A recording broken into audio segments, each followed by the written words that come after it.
সঠিক পথের দিশা দেখায়, মনের অমানিশা কাটায়, তারার ভাষা পড়ি আগামার আগামী দিনের আলো জ্বালায়। হাতের রেখায় লুকিয়ে থাকা সত্যগুলো আমি বলি, সবার আশীর্বাদ ধন্য, আমি সবার আশীর্বাদ ধন্য। জ্যোতিষী শ্রীরাম কৃষ্ণ মাতৃসাধ শ্রীরাম কৃষ্ণ।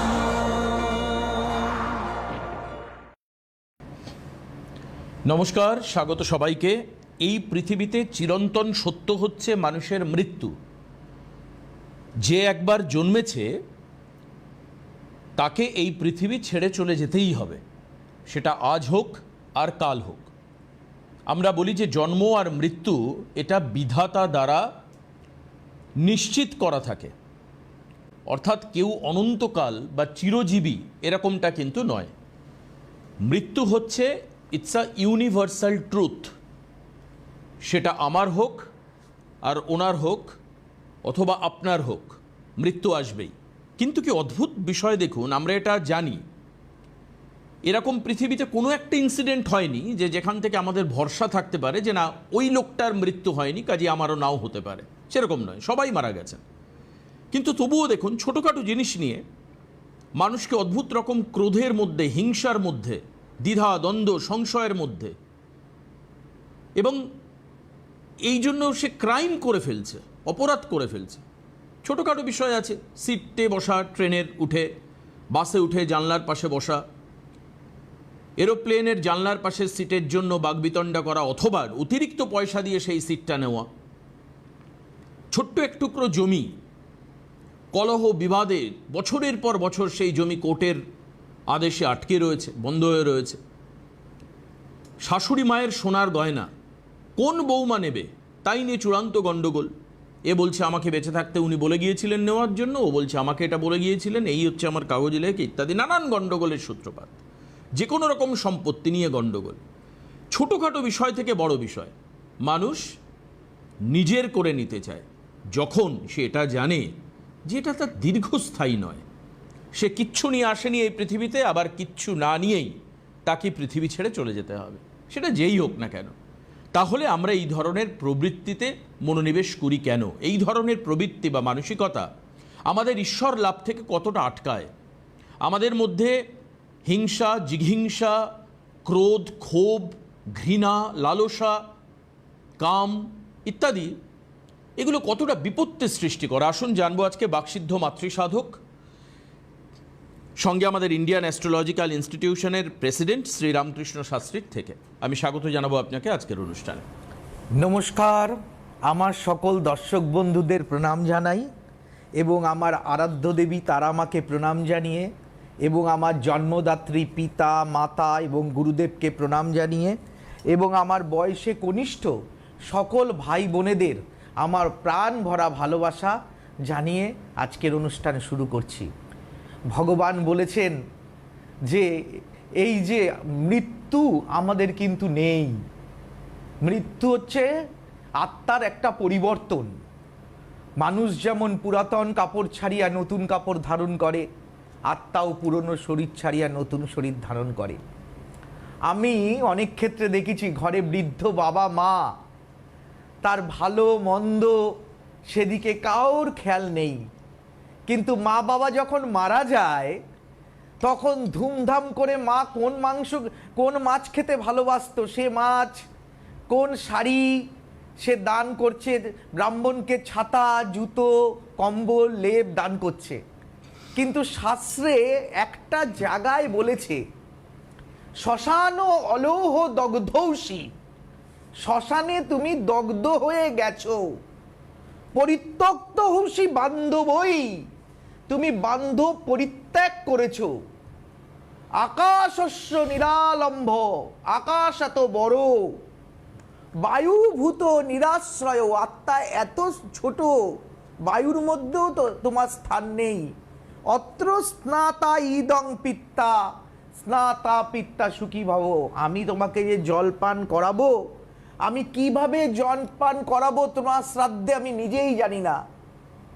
এই সংশয়টা শাস্ত্রের আছে, আত্মাকে কি করে জল এবং দুধ পান করাবে। শ্মশান অলৌহ দগ্ধৌষী পরিত্যক্তৌষী বান্ধবই ইদং নিরং ইদং ক্ষীরং অত্র স্নাহি ইদং পিব আকাশস্য নিরালম্ভ বায়ুভূত নিরাশ্রয় অত্র স্নাতা ইদং পিত্তা স্নাতা পিত্তা সুখী ভব। তো আত্মা পুরাতন কাপড় ছাড়িয়া নতুন কাপড় যেমন ধারণ করে, মৃত্যু নিয়ে ভয় পাওয়ার কোনো দরকার নেই। কষ্ট তো হবেই, একটা পরিবর্তনে কষ্ট আসে, ঠিক আবার নতুন শরীর ধারণ করবে। কিন্তু আমরা যে বারবার বলি যে আমরা স্বর্গে যেতে চাই, আমাদের জ্যোতিষশাস্ত্রেও কিন্তু এটা রয়েছে যে আমরা প্রারব্ধ অনুসারে আমরা সমস্ত কিছু পাই, আমরা সমস্ত কিছু পাই, এটা জ্যোতিষশাস্ত্রেও কিন্তু রয়েছে। যাই হোক, আমার অনুষ্ঠানে যারা ফোন করবেন, আমার মোবাইলে ফোন করে কোনো লাভ নেই, অনলাইন নাম্বার রয়েছে ওখানে ফোন করবেন। এই অনুষ্ঠানের সময় লাইভ যখন চলছে তখন আমাকে ফোন করতে পারেন, কিন্তু যখন অনুষ্ঠান শেষ হয়ে যাবে তখন আপনারা আমাকে অনুষ্ঠানের শেষে আমার যে 22 নাম্বারটা ওটা আমার কাছে থাকে, 9038002022, ওই নাম্বারে আপনারা আমাকে ফোন করতে পারেন। ওই নাম্বারে ফোন করলে আপনারা আমার কাছে জ্যোতিষশাস্ত্র সম্পর্কে যদি কোনো প্রশ্ন থাকে আপনারা আমাকে করতে পারেন। আমি সরাসরি ফোন ধরি, আমাকে ফোনে 24 ঘন্টা 365 দিন পাওয়া যায়। মনে হচ্ছে লাইনে কেউ আছেন। কে আছেন ফোনে? হ্যালো, নমস্কার। নমস্কার, স্বাগত আপনাকে। কোথা থেকে বলছেন? নমস্কার, আমি কোথা থেকে বলছেন? কেলা থেকে। বেশ, কার সম্পর্কে জানবেন? একটু আমি আমার নিজের সম্পর্কে জানি। স্যারকে প্রথমে ধন্যবাদ বা নমস্কার জানাই। আমি একটা কথা আগে বলতে চাই। আচ্ছা, স্যারের কাছে আমি 2013 সালে আমি গিয়েছিলাম। কবে? 2013 সালে। 2013, মানে আজ থেকে প্রায় আপনার 13 বছর আগে। হ্যাঁ, 13 বছর আগে। আচ্ছা, আপনি হয়তো চিনতেও পারবেন না, হয়তো নাম হয়তো বুঝতেও পারবেন না দেখলে। মানে আমি আমার জবের জন্য, চাকরির জন্য আপনার কাছে গিয়েছিলাম। আপনি কোথা থেকে বলছেন উনি আরেকবার জানতে চাইছে? বেহালা স্যার। বেহালা থেকে, কলকাতার বেহালা। আপনাকে আমার কেন মনে আছে জানেন? হ্যাঁ স্যার। আপনি বিহালা ম্যান্টন থেকে বলছেন তো? হ্যাঁ স্যার, হ্যাঁ স্যার, হ্যাঁ স্যার। আপনাকে আমার কেন মনে আছে, আপনার মা সঙ্গে ছিলেন এবং আপনার মা বলেছিলেন একটা কথা যে একজন যারা তন্ত্রমন্ত্র করে কেউ একটা মাছের ভিতরে কি মরা মানুষের কাপড় ফাপড় দিয়ে কি সব করে আপনাদের ক্ষতি করেছিল। হ্যাঁ, সেটার থেকে আপনাদের বাড়িতে অমঙ্গল হচ্ছিল, তারপরে বাড়িতে সবাই অসুস্থ হয়ে পড়ছিল, চাকরি আপনার লাগছিল না, লাগতে গিয়েও লাগছিল না। হ্যাঁ, ওইটা আমার খুব মনে আছে যে তারপর আমি কাজ করেছিলাম তারাপীঠে নিয়ে গিয়ে আমি ক্রিয়াকর্ম করেছিলাম। যাই হোক, অনেকদিন পর আপনি ফোন করলেন। হ্যাঁ, বলুন। মানে স্যার, মানে এখন জবটা পেয়েছি, মানে এখন আপনার কাছে গিয়ে আপনি যেভাবে করিয়েছিলেন আমি আজকে খুবই ভালো আছি। আচ্ছা, এটা ওই বলতে গেলে জবের দিক থেকে। আচ্ছা, কিন্তু এখন একটু আমি বিবাহিত লাইফটা একটু করতে চাই। আপনি চাকরির জন্য এসেছিলেন, চাকরিতে এখন আপনার এই মুহূর্তে কি অবস্থা একটুখানি বলুন আগে। মানে খুবই ভালো জায়গা। মানে আমি অনেক টাকা খরচা করেছি, বলুন। অনেক জায়গা। ডেট অফ বার্থটা স্যার? হ্যাঁ, ডেট অফ বার্থ হচ্ছে 2রা মার্চ। 2রা মার্চ মানে 2-3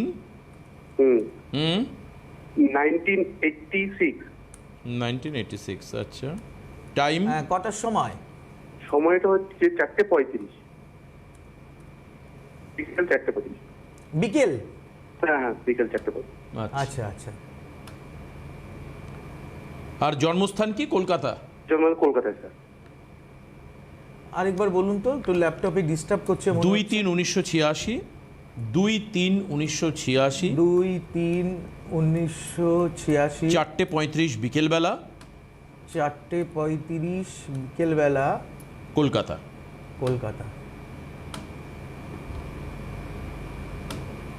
সেদিন রবিবার ছিল তো? হ্যাঁ স্যার। সিংহ লগ্ন, বৃশ্চিক রাশি, সপ্তমী কৃষ্ণপক্ষে জন্ম, গণ হচ্ছে দেবগণ, জানা আছে? হ্যাঁ হ্যাঁ স্যার, আপনি যেরকম বলেছিলেন স্যার। হ্যাঁ হ্যাঁ হ্যাঁ হ্যাঁ। আচ্ছা, হ্যাঁ, 1 2 3 4।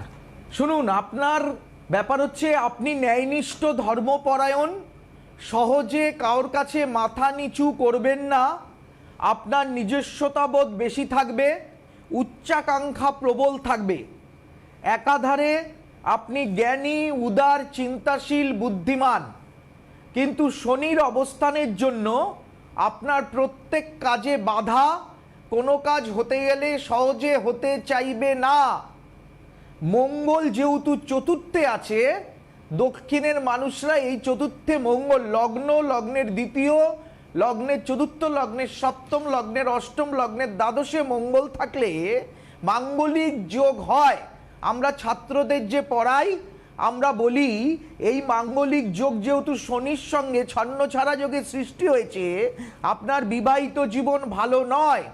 আপনি মানে ব্যাপার হচ্ছে আপনার একটা প্রেম বা ভালোবাসা আছে কোনো বিবাহিত মহিলা বা ডিভোর্সি মহিলার সঙ্গে, আপনার একটা প্রেম বা ভালোবাসায় আপনি যুক্ত হয়ে আছেন গত 3 বছর যাবত। আমি কি ভুল বলেছি? যদি ভুল বলি তবে আপনি একটু বলে দিন আমাকে। না স্যার, আপনি ঠিকই বলেছেন। এবার বললেন, আমি সেটাই শুধু ভাবছি। হ্যাঁ, আমি ওই জায়গাটাতে এখন বেরাতে চাই, মানে সংসারে এত অশান্তি চলছে স্যার, মানে ওই জায়গাটা বেরিয়ে আসতে চাই একদম ভালোভাবে। একদম। ব্যাপার হচ্ছে আপনি বেরোতে চান, ঠিক আছে, কিন্তু কাউকে হার্ট করে নয়। যেমন একটা নদীতে, হ্যাঁ, ডুবন্ত মানুষ একটা মরার বডি ধরেও বাঁচার চেষ্টা করে, তেমনি একটি মেয়ে, তার তো কোনো দোষ নয়, তার হয়তো হাজবেন্ড মারা গেছে কিংবা নানা রকম অত্যাচারে ডিভোর্স হয়েছে, সেই মেয়ে আপনার সঙ্গে একটা রিলেশন তৈরি করেছিল, হ্যাঁ, কিন্তু সে তো কোনো অন্যায় করেনি, সে আপনাকে ধরে বাঁচার চেষ্টা করেছে। আপনি জ্যান্ত ব্যক্তি বা মৃত ব্যক্তি তিনি বোঝেননি, তিনি বাঁচতে চেয়েছেন। এখন আপনি সরে আসবেন না মা বাবাকে বোঝাবেন, সেই বোঝানোর দায়িত্বটা আপনার, বা সরে আসাটা যে সমাজ কি বলবে, মানে মানুষ কি বলবে, মা বাবা কি বলবে, এগুলো কিন্তু ব্যাপার হচ্ছে সেটা পরে ধাপ। আগে দেখতে হবে মেয়েটি ভালো কি না। আপনি একটা ফ্রেশ মেয়েকে বিয়ে করলেন, কিন্তু তাতে আপনি সংসার করতে পারলেন না, কিন্তু একটা ডিভোর্সি বা উইডো মেয়েকে আপনি বিবাহ করলেন, হয়তো সুখে শান্তিতে আপনি চললেন, সেটা ভালো হবে না। অনেক সময় যে আপনি নতুন গাড়ি কেনার পরেও যে গাড়ি ডিস্টার্ব করবে না, তার তো কোনো মানে নেই। আপনি আগে ভাবুন, কারণ আপনার এই মাঙ্গলিক যোগটাকে আর ছন্নছাড়া যোগটাকে আপনি ঠিক করুন। ঠিক করে আপনি আপনার মাকে নিয়ে আমার কাছে আসুন, আসার পরে আর মেয়েটির যাকে আপনি ভালোবাসেন তার ছবি আমার কাছে নিয়ে আসুন, পারলে তাকে একবার আমার কাছে নিয়ে আসুন, তাইলে আমি দুজনের কুষ্টি মিলিয়ে আগে দেখব। হ্যাঁ, মেয়েটির কোনো সন্তান আছে? হ্যাঁ, একটা সন্তান আছে। কি মেয়ে না ছেলে? মেয়ে। আচ্ছা, যে মেয়ে আছে, মেয়ে বিয়ে হয়ে গেলে চলে আলাদা সংসারে চলে যাবে, সেটা কোনো ফ্যাক্টর না। হ্যাঁ, কিন্তু সেগুলো আমি মেয়েটির দিকে নেগেটিভ কথা বলবো না। অন্যান্য জায়গায় অনেক জায়গায় শুনেছি কাটিয়ে দেব, ভাগিয়ে দেব, খারাপ কাজ করব, এগুলো নিয়ে আমি বিশ্বাসী নই। আমি বিশ্বাসী হচ্ছে যে মানুষ যেখানে ভালো থাকবে, যেখানে শান্তি পাবে, যাকে নিয়ে বুকে ধরে আঁকড়ে বাঁচবে এবং জীবনটাকে সুন্দর করে রাখবে, সেটাই হচ্ছে জীবন। সেটা যাই হোক, সবাই যে সুন্দরী বউ নিয়ে সুখে থাকবে, সবাই যে কালো মেয়ে যে ভালো সংসার করবে না, বা সম্বন্ধ দেখতে গিয়ে সবাই রূপসী বিয়ে করবে, সবাই ফ্রেশ মেয়ে বিয়ে করবে, এখন ফ্রেশ বলে কিছু নেই। অনেকে অনেক কিছু লুকিয়ে লুকিয়ে করে, অনেকে লিভিং করে এসে বিয়ে করে, এগুলো এখন কোনো ঘটনাই নয়। হ্যাঁ, সন্তান নষ্ট করেও বিয়ে করে, এগুলো হতেই থাকে সমাজে। হ্যাঁ, আমরা কেউ জানি কেউ জানি না। হ্যাঁ, যেগুলো জানি না সেগুলো অজানার পথে চলে যায়। কিন্তু যেগুলো জানি সেগুলো নিয়ে সমাজে অনেক রকম ব্যাপার থাকে, এগুলো বিষয় নিয়ে আপনাকে আসতে হবে, আমার কাছে আলোচনায় বসতে হবে, মাকে নিয়ে আসতে হবে, মেয়েটিকে নিয়ে আসতে হবে, তারপরে ছাড়াছাড়ির প্রশ্ন। আপনি আপনার মনে এখন ভুল করেছেন, সেটা সংশয় হচ্ছে বাড়ির লোকের কথায়। বাড়ির লোকের জন্য। হ্যাঁ, বাড়ির লোকের কথায় আপনার দিদি বা আপনার জামাইবাবু বা আপনার প্রতিবেশী বা আপনার মা এরা বলছে না এটা সম্ভব নয়। অনেকে বলতেন আগেরকার দিনে না, যখন আমি জানি আমার মাকে একবার মা সিনেমায় চান্স পেয়েছিলেন, মা দেখতে খুব সুন্দরী ছিলেন, কিন্তু সেই সময় সিনেমায় চান্স পাওয়াটা আমার মা বাবা মা থেকে বহু বছরের মানে বুড়ো বয়সে আমি হয়েছি, তো মা খুব সুন্দরী ছিলেন, মাকে একজন নাম করা, আমি নাম বলবো না এখানে, তিনি বলেছিলেন যে তুমি অভিনয় করবে কিনা। সেই সময় আমার ঠাকুরদাদা বলেছিল না আমাদের ঘরের মেয়েরা অভিনয় করে না, কিন্তু আজকে অভিনয়ের জন্য মেয়েরা লাইন দিয়ে থাকে। এক সময় পুরুষরা মেয়ে সেজে অভিনয় করতো, হ্যাঁ, মানে আমরা যেটা শুনেছি পুরুষেরা মেয়ে সেজে অভিনয় করতো, আবার মেয়েদের একটা বস্তি থেকে কিছু মেয়েকে এনে সেখানে নাটক করানো হতো, ভালো ঘরের মেয়েরা যেত না। সে পরিবর্তন এসছে অনেক কিছুতে, জীবন পরিবর্তনশীল, মানুষ অনেক কিছু এখন এসব মানে না। আপনি আসুন, যদি ভালো হয় নিশ্চয়ই হবে। আপনি আপনার কাছে গিয়ে ভালো হয়েছি বা আমি ঠিক হয়েছি, আপনি আপনার কাছেই যাবো মাকে নিয়ে। একদম একদম, আপনি আসুন, আমি সমস্ত কিছু বিচার করে। আর আরেকটা কথা মনে রাখবেন, আপনি হয়তো জানেন আমি গ্যারান্টি সহকারে কাজ করি, আর আপনি যেরকম বলেছেন সেরকমই হয়েছে। একদম একদম, কারোর কষ্টের অর্থ আমি নষ্ট হতে দেব না। যদি কেউ যদি বলে আমি দুঃখিত, আমি তার টাকা হয়তো 3 বারে কেন 4 বারে আমি ফেরত করে দেবো। আপনি অন্য জায়গায় যান, অন্য জ্যোতিষী যাকে ভালো লাগে তার কাছে যান, আমি আপনার পয়সাটা হয়তো নষ্ট করেছি, এই পয়সাটা আমি আমার রোজগারের থেকে আমি আপনাকে ফেরত করে দিচ্ছি। আমি কারোর কষ্টের দুঃখের অভিশাপ নিতে চাই না, কারণ জীবনে অভিশাপ নিয়ে বাঁচবো না। অর্থ রোজগার করা যায়, বজু রাজা হরিশ্চন্দ্র ভিখারি হয়ে গেছে। আমি আমার দুটো ডাল ভাতের জন্য হয়তো জ্যোতিষী করি, কিন্তু কারোর কষ্টের উপার্জিত অর্থ আমি নষ্ট হতে দেব না। আমার স্টুডেন্টদেরও আমি একই কথা বলি। ভালো থাকবেন, আপনি আসুন আমার চেম্বারে বা আমার বাড়িতে বাঘাযতীনে চলে আসুন, আমি নিশ্চয়ই আপনার সমস্যাটাকে সমাধানের রাস্তা বের করে দেবো। আপনি কি এটা এগ্রিমেন্ট করে নেন? মানে আপনি তো ঈশ্বর নন, আপনার হাতে সবকিছু নেই, এটা বাস্তব আমরা জানি। দেখুন, একজন ডাক্তার যখন অপারেশন করে না, আমি জানি কিছুদিন আগে বর্ধমানে একটা ছেলে এসেছিল, তাকে বলেছে বম্বের একজন ডাক্তার তার একটা কান আনিয়ে জন্মগ্রহণ করেছে, তার কানটা কৃত্রিমভাবে বানিয়ে দেবে পাঁজরের হাড় দিয়ে। সেই কানটা নষ্ট হয়ে গেল, ডাক্তার টাকা ফেরত দিচ্ছে না। আপনি একটা আঙ্গুলে কাটতে গেলে, অপারেশন করতে গেলে আপনাকে বন্ড দিয়ে ঢুকতে হবে, টাকা তো ফেরত দূরের কথা। আর আমি একটা অকাল্ট সায়েন্স নিয়ে কাজ করছি, অকাল্ট সায়েন্স যেখানে সবসময় 1+1 2 হয় না, 3ও হয়ে যায়, সেই অকাল্ট সায়েন্স নিয়ে কাজ করে, কিন্তু আমি গ্যারান্টি দিচ্ছি এগ্রিমেন্ট করে কাজ করছি। এটাই জ্যোতিষী শ্রীরামকৃষ্ণের বিশেষত। রামকৃষ্ণ শাস্ত্রীকে সারা ভারতবর্ষের মানুষ চেনে। রামকৃষ্ণ শাস্ত্রী 30 বছর জ্যোতিষী করছে, আজ পর্যন্ত কেউ আঙুল তুলে রামকৃষ্ণ শাস্ত্রীকে বলতে পারেনি এর দ্বারা আমি প্রতারিত হয়েছি। কেউ আছেন মনে হয়? হ্যাঁ আছেন ফোনে, আমি নিয়ে নিব। কে আছেন ফোনে? হ্যালো। হ্যালো, হ্যাঁ নমস্কার, কোথা থেকে বলছেন? নমস্কার দাদা, আমি দুর্গাপুর থেকে বলছি। আচ্ছা, কার সম্পর্কে জানবেন? আমি আসলে আমার মেয়ের সম্পর্কে জানতে চাইছি। আচ্ছা, দাদার প্রোগ্রাম কিরকম লাগছে, মানে রামকৃষ্ণ শাস্ত্রীর অনুষ্ঠান কেমন লাগছে দেখতে? আসলে ওনার কথাগুলো এত ভালো লাগছে, আর মানে ওনাকে দেখলেই মনে হয় উনি একজন সৎ ব্যক্তি, আর গ্যারেন্টি দিয়ে কাজ করছেন, এটা তো আমি জ্যোতিষদের ক্ষেত্রে ভাবতেই পারি না। এই জন্য ভরসা রেখে আমার একটা ভীষণ ঝামেলার মধ্যে আমি পড়েছি। আমার মেয়ের ব্যাপারে জানবো, মেয়ের নামটা আমি বলতে চাইছি না, তাতে হবে? হ্যাঁ হবে, বলুন আপনি মেয়ের আগে জন্ম তারিখটা বলুন। হ্যাঁ, মেয়ের জন্ম তারিখ হচ্ছে 5/8/97। 5/8/1997। টাইম হচ্ছে সন্ধ্যে 6টা। সন্ধ্যে 6টা। জন্মস্থান দুর্গাপুর। আচ্ছা, আমি একটা কথা বলে রাখি, যারা আমাকে জলপাইগুড়ি থেকে দেখছেন, আর 3টে নাম নেওয়া যাবে, আমাকে 3টে নাম তাড়াতাড়ি আপনারা লিখিয়ে নেবেন। হ্যাঁ, কারণ 3টে নাম নেওয়া যাবে। আমি অনেকগুলো রিফিউজ করেছিলাম, কিন্তু 3টে নাম এখনো কিন্তু জলপাইগুড়িতে নেওয়া যাবে। হ্যাঁ, ঠিক যাই আছে। হোক, সেদিন মঙ্গলবার ছিল তাই তো? হ্যাঁ হ্যাঁ মঙ্গলবার ছিল, মকর লগ্ন, সিংহ রাশি, জানা আছে? হ্যাঁ, এগুলো জানি স্যার। আমি বলছি কি, আমার মেয়েকে বিয়ের জন্য দেখাশোনা করছি, ও কিছুতেই বিয়ে করতে চাইছে না। তো আমার আপনার উপরে ভরসা, আমার চেনা পরিচিত একজন গেছিল আপনার কাছে, সে তো আপনার খুব সুখ্যাতি করে, আপনার অনুষ্ঠান আমি দেখছি কদিন ধরে।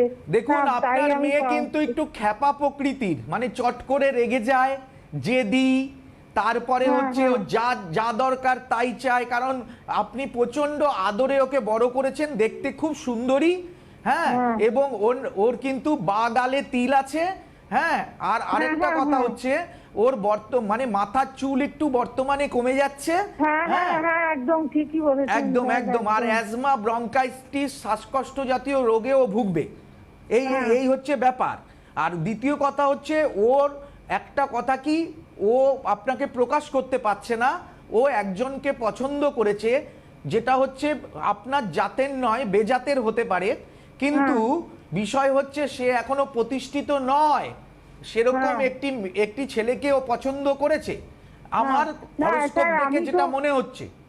আমরা ওকে বলেছি যে তোমার যদি কিছু পছন্দ থাকে বলো, ও তো তাও বলে না কেন। খুব খারাপ দেখুন বিষয় হচ্ছে ও বলতে পারছে না আমার, কারণ বর্তমান সময়ে 2026-এর মধ্যে এই যোগটা ওর ছিল, অলরেডি মনে হয় ঢুকে গেছে, অলরেডি মনে হয় ও জড়িয়ে পড়েছে। হ্যাঁ, কিন্তু বিষয় হচ্ছে একটু করে দিতে পারবেন স্যার? আমি তো আমার যে আত্মীয় আপনার কাছে গেছিল, উনি তো অনেক কাজ পেয়েছেন। শুনুন, আমি অনেক শুনেছি, আমাকে একটা মেয়ে, আমি একটি নেশাখোর ছেলেকে প্রেম করতো, আমি বলেছি তুমি ওকে বিয়ে করো না, এ ছেলে আর নেশা ছাড়বে না। সে তার প্রতি উত্তরে আমাকে বলেছিল, স্যার ভালোটাকে তো সবাই ভালো করতে পারে, খারাপটাকে নিয়ে কজন ভালো করতে পারে? আজ পর্যন্ত 20 বছর হয়ে গেল, সেই ছেলে আর ভালো হলো না, খালি রিহ্যাবে যাচ্ছে।